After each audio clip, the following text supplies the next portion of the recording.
about the terrible constitutionalists and homeschoolers and Tea Party people and veterans returning from various parts of the world. They're the real threat, you see. We know that's a lot of nonsense. I would like to think most policemen know it's nonsense too. So we hope you get behind this campaign. There'll be a lot of things happening in the next couple of months, and give us ideas too. You know, this is we got a lot of talent out there in our ranks. So if you have some ideas how to implement the program, if you know police people, police organizations, let us know about this stuff. You got this article on PDF on various formats, and I can go to the Facebook pages and to police organizations. Maybe you know some in the area that I'm not aware of. So there's another speaker at this at the council dinner, the afternoon program, by the name of Greg Hession, and I've known Greg since the mid-90s, '94, I think, when he used to be in Northampton, Massachusetts. And Greg specializes in family law, and I think he gave a great talk at the council dinner. So he's going to give a similar presentation because I know only a few of you came out to the dinner. So without further ado, let me introduce my friend Greg Hession, who lives in Springfield and married to the lovely Sandra. Greg? Thank you. Thank you very much. Good afternoon.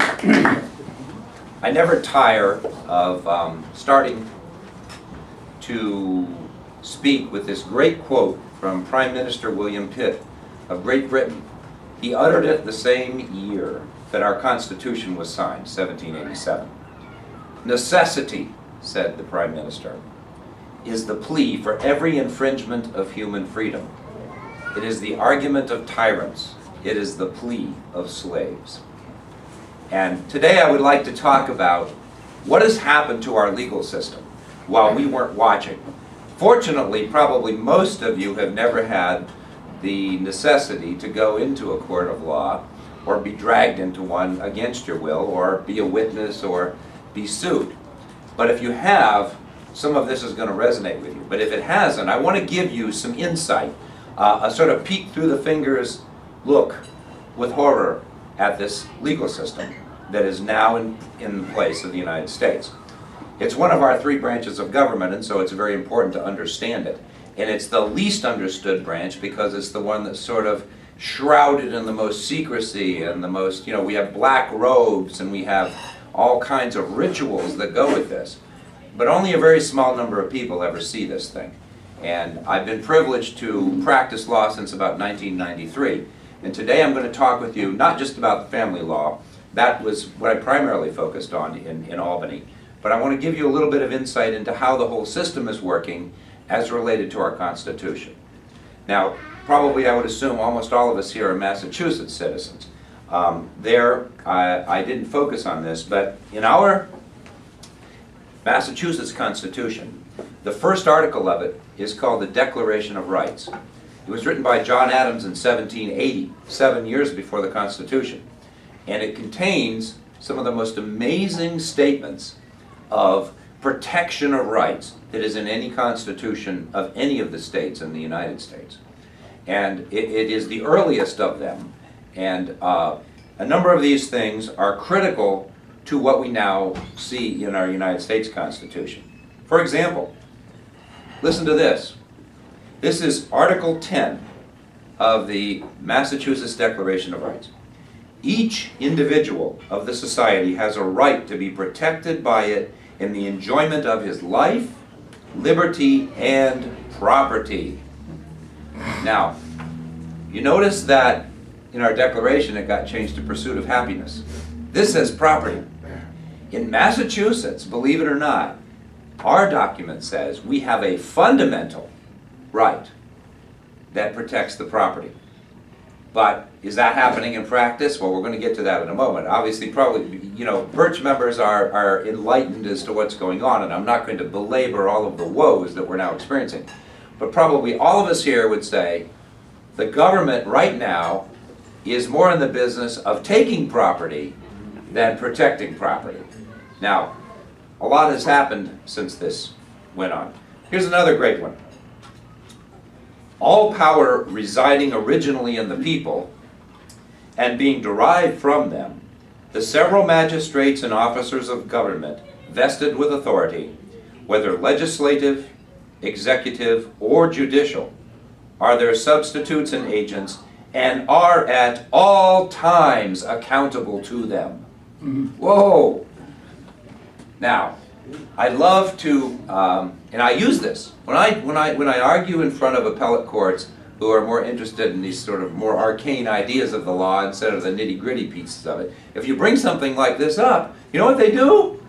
They go, excuse me, but where'd you get that? Well, truly, the people that are inhabiting our judicial system right now do not believe these things. They absolutely do not believe them. And if you bring them up, they may pat you on the head like a puppy dog, but they don't believe it. Here's another one. Article 17. It says, the people have a right to keep and bear arms for the common defense. Just a few days ago, I heard one of the honorable appellate judges say, well, of course that doesn't mean there's an individual right to keep and bear arms. Of course, they used the word of course. Like, what idiot would think that would mean what it says? And they will almost say those very things to me when I stand in front of them and try to convince them of these things. It's a very discomforting place to be when you're standing in front of stern people looking down at you from these high benches with all berobed, and you know that inside they're just mocking. And you say, well, wait a minute, there should be accountability. Whoa, wait a minute, there should be the right to keep and bear arms. Well, we should protect property. These are not my ideas, these are John Adams's ideas. And as a matter of fact, these are the ideas that he codified because these ideas precede this Constitution.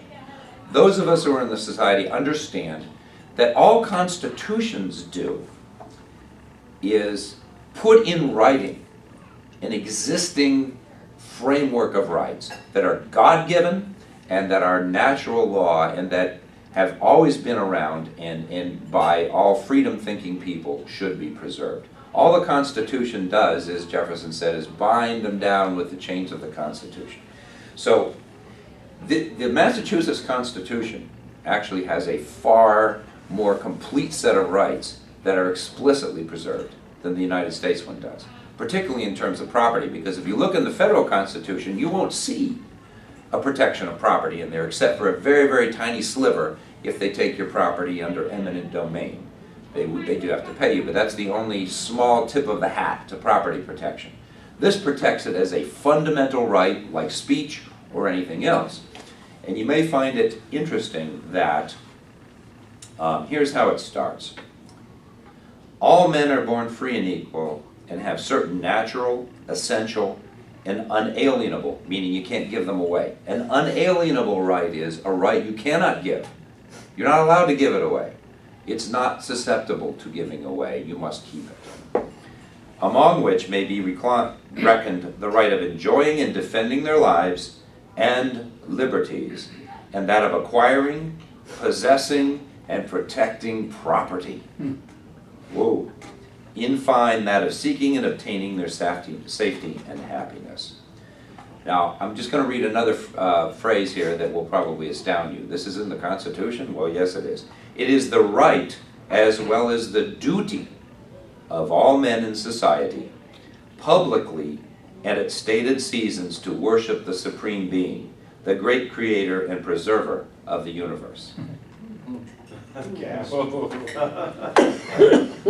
So, can we get some impeachments going on here for people absolutely refusing to take their right and duty of honoring the Supreme Being? But I wanted to bring these critical things up to you so that you understood that we have a good system. What we have is the wrong people.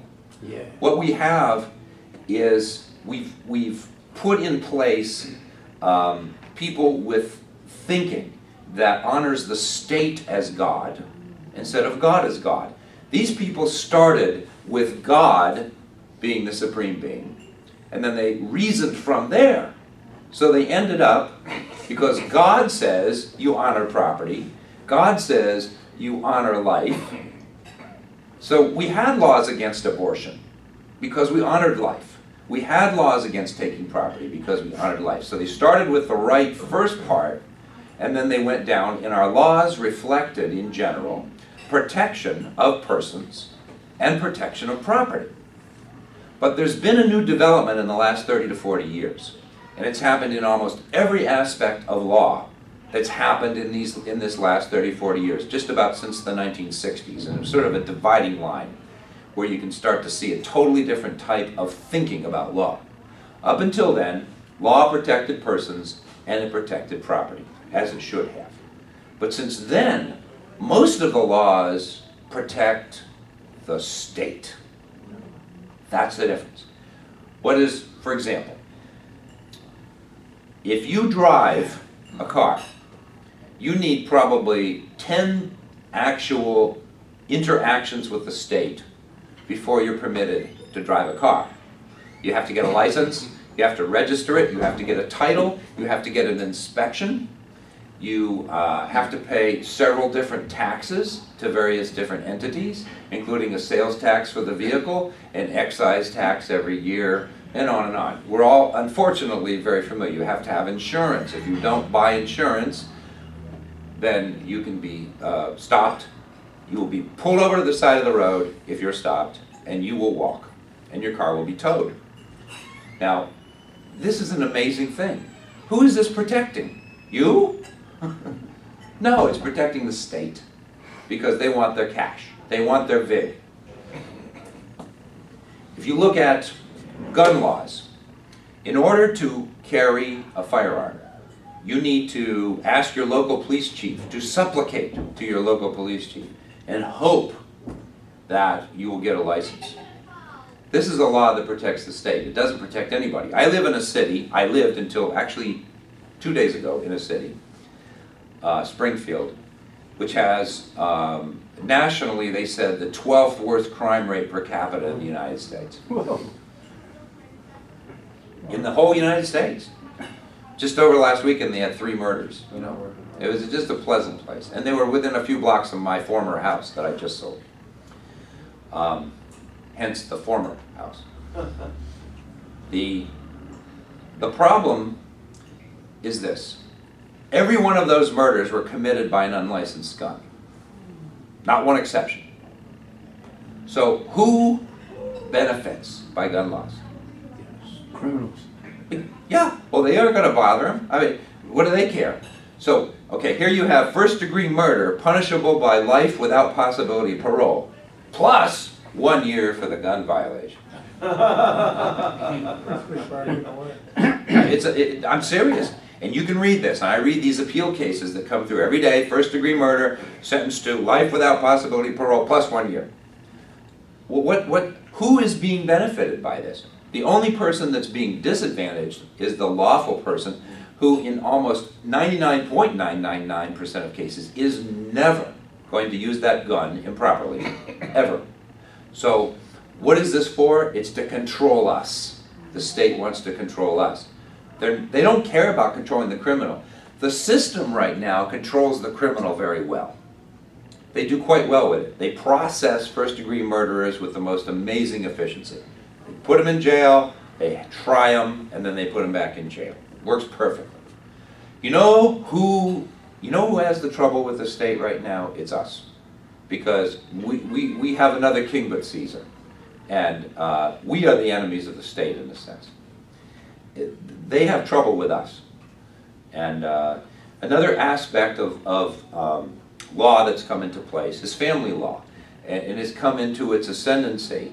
And I spoke at some great length in Albany about this. But they put into place a system that is called Child Protective Services. In this state, they call it Department of Children and Families. Right now, there are 500,000 children in the United States in custody. 500,000 children out of their own homes in state custody. Now, I'm not talking in jail, but in foster homes, group homes, and that sort of stuff.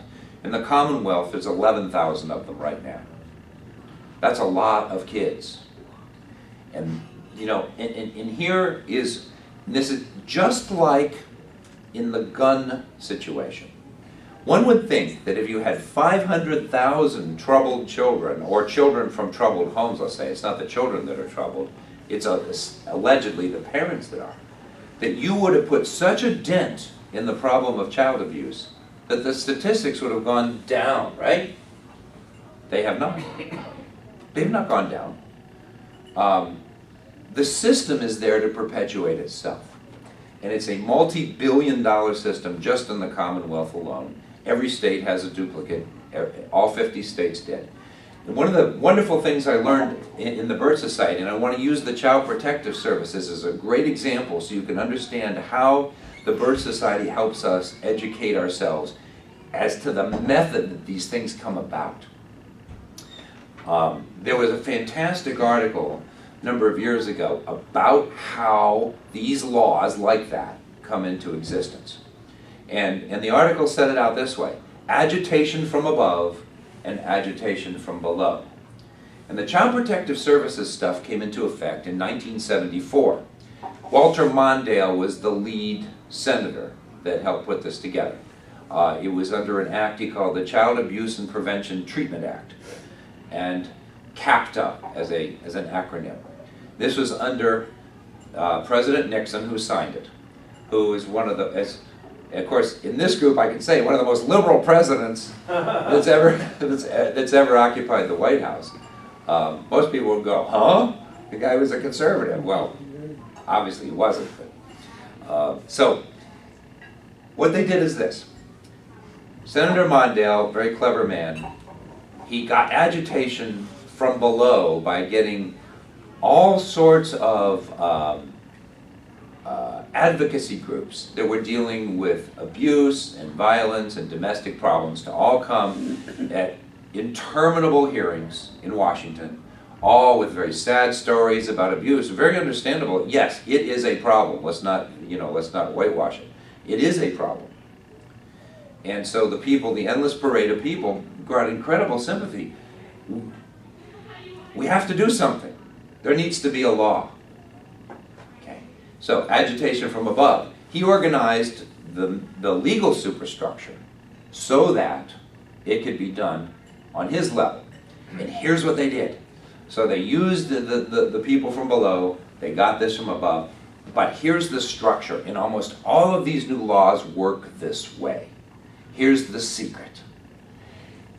The federal government didn't make its own state bureaucracies, although it has one. It's called the Administration for Children and Families, one of these monstrously bloated mega agencies under Health and Human Services, full of just endless Dilbertized cubicles full of bureaucrats playing solitaire or whatever they do.